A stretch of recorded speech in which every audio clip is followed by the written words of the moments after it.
as I struggle to continually define and redefine the curse of the beautiful curse, I mean, it does come down to there are things about being creative that are glorious and things that are about being creative that are painful. And I think one of those things is, I'm going to use the word ordinary. Now, what I mean by ordinary is,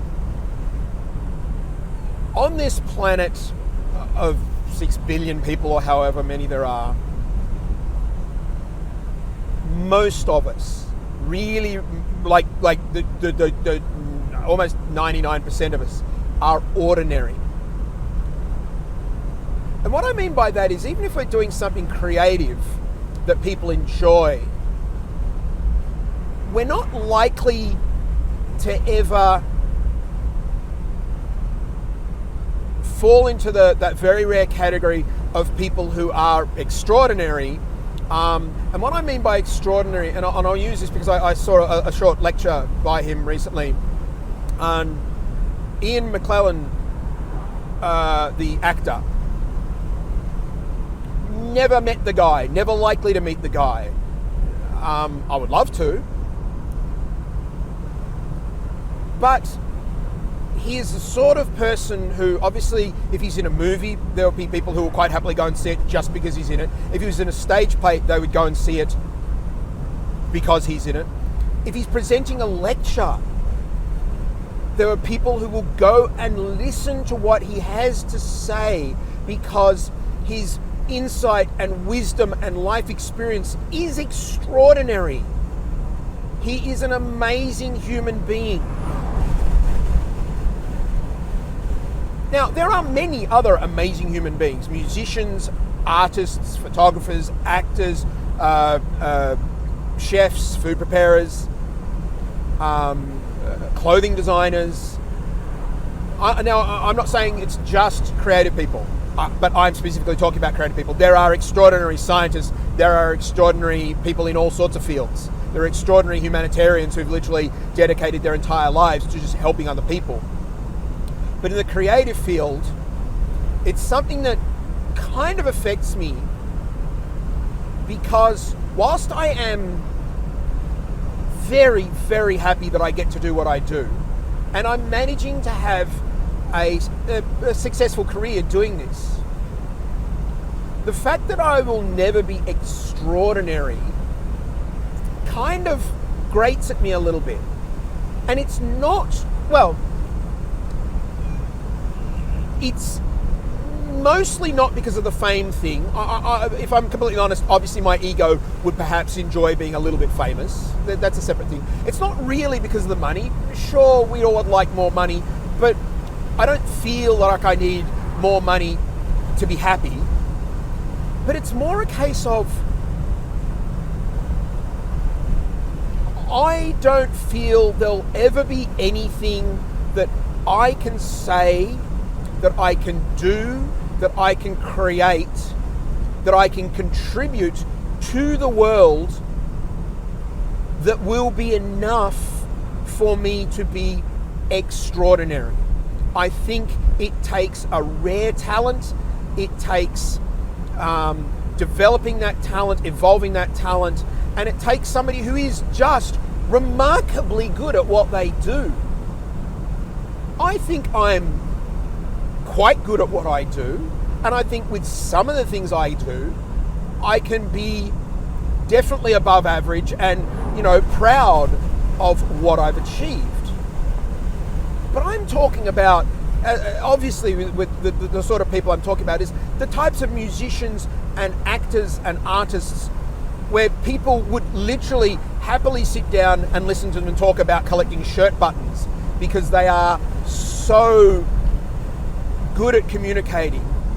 They are so interesting in their perspective and their outlook on the world that what they have to say is just a pleasure to listen to, and being in their company would be wonderful.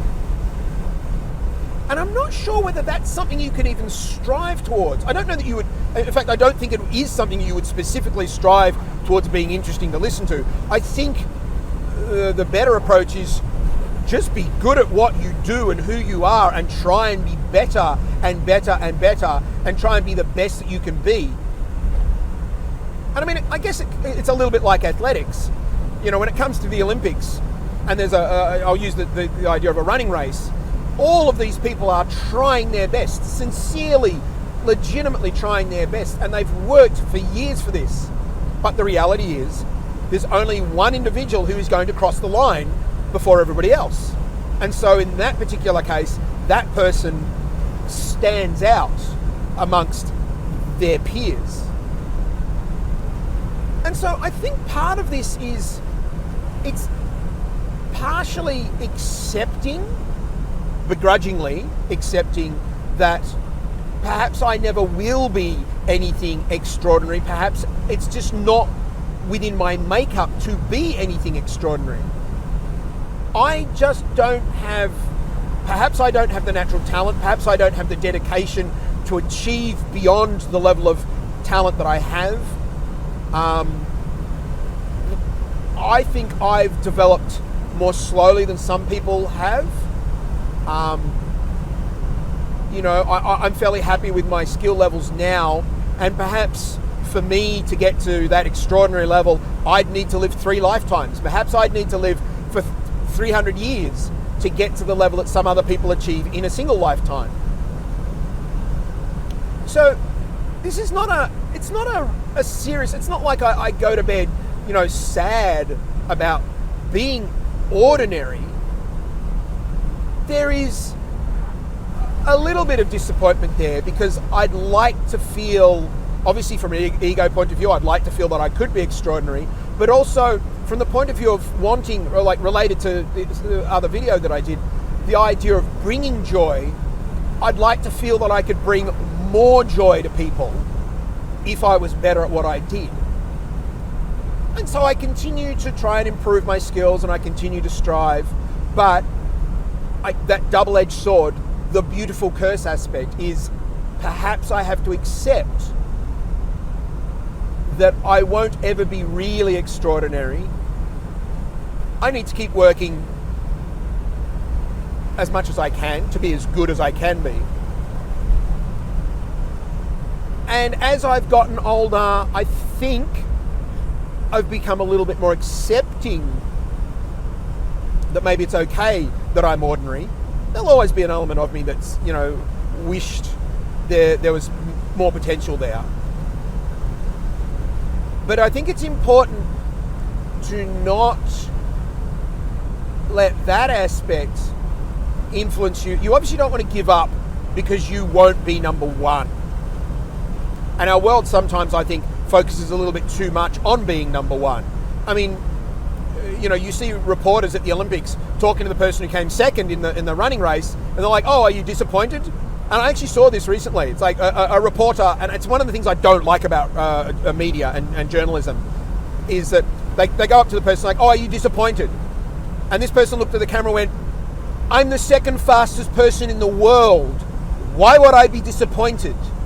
Because the media person is basically reinforcing that idea of like, "Oh, well, you didn't come first. You're not the best. Oh, so second best in the entire world is not good enough for us."